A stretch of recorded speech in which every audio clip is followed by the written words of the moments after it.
A lot of stories in New York right now are indicating that the Giants may not draft a quarterback at number 2. That the Giants might take Barkley, maybe even trade down, but it appears that the Giants may not be in love with this quarterback class. And it's not like the Giants wouldn't take a quarterback if they felt, a Hall of Famer was there. But remember the Gettleman quote about 2 weeks ago, when you pick this high, you have to envision the pick that you make. You're putting a yellow Hall of Fame jacket on them 20 years down the road. And there is a feeling in New York right now that the Giants don't think there is a Hall of Fame quarterback in this particular crop. That, whatever the reason. I mean, they might be wrong, but that this is not the draft that produced Roethlisberger, Rivers, and Manning. And you can make an argument that all 3 are Hall of Famers. Now, I don't think all 3 are going to get in. I think probably 2 of them will. Rivers is going to have to really win a Super Bowl, I would think. But you could make an argument that 2 of the 3 will make it. And there's a lot of people right now who, do this for a living and who, examine every millimeter of a 40-yard time, try to microscope every word some GM says, and it's guesswork. But there's a lot of people out there right now who, look at a quarterback's throw during his pro day and making sure the ball reached a certain point, a certain amount of velocity. I mean, it's you can go do this any way you want.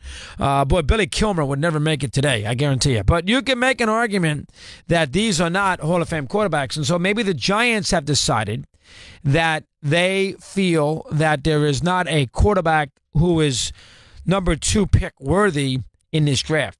And if the Giants have made that decision, I don't know if they have completely made it, but there is a feeling that they are leaning in that direction. And if they do make that call, well, then what would the Giants do?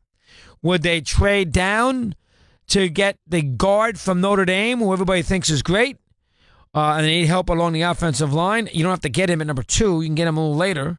Do they do that? Trade with whomever? They may not be able to get that player at 12 because Buffalo maybe wants the number 2 pick, but I don't know if number 12 is going to get that done. Maybe Denver would. 5, you could do it.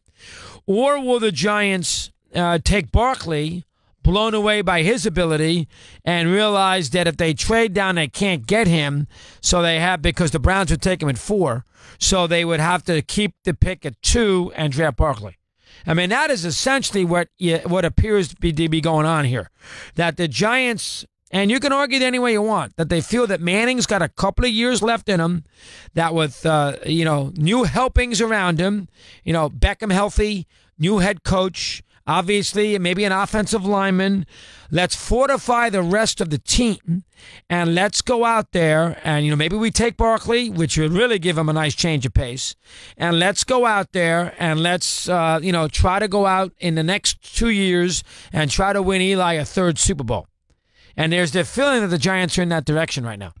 Now, the Jets feel differently. The Jets must feel, no, they need a quarterback more than the Giants do. They don't have Manning.